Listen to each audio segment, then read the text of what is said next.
ஏன் சார் பொதுவா பாஜக தமிழ்நாட்டுல கால் ஊன்ற முடிய மாட்டேங்குது. எவ்வளோ முயற்சி எடுத்திருக்காங்க. ஒன்றிய அரசு ஒன்றியத்துல ஆட்சியில இருக்கிறாங்க. அந்த பலத்தோட இருந்தும் தமிழ்நாட்டுல ஆட்சி பிடிக்க முடியாத காரணம் என்ன? அது அவங்க பின்பற்றுற ஒரு கொள்கை தான். நீங்க பிஜேபி, ஆர்எஸ்எஸ்னுடைய கொள்கை என்ன அப்படின்னு சொன்னா, மாநில உரிமைகள் அவங்களுக்கு கசப்பானது. ம். அதே மாரி இங்க இருக்கிற ஒரு மாநில மொழியை, கலாச்சாரத்தை, பண்பாட்டை ஏற்றுக்கொள்வது அவங்களுக்கு கசப்பான ஒரு விஷயமா இருக்கும்.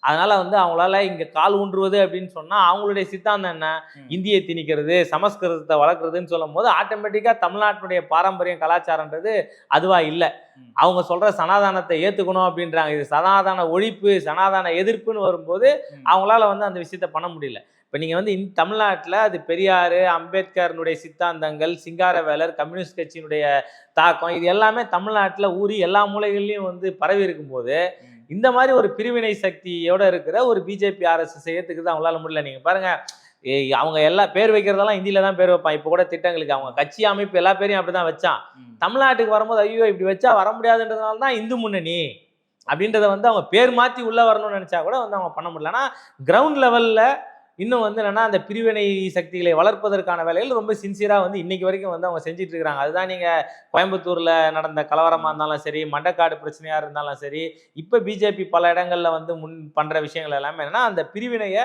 வளர்த்து மக்கள் மத்தியில ஏதாவது ஒரு ஆதாயத்தை பண்ணிட முடியுமான்ற ஒரு சிந்தனை அவங்களுக்குள்ள இருக்கு.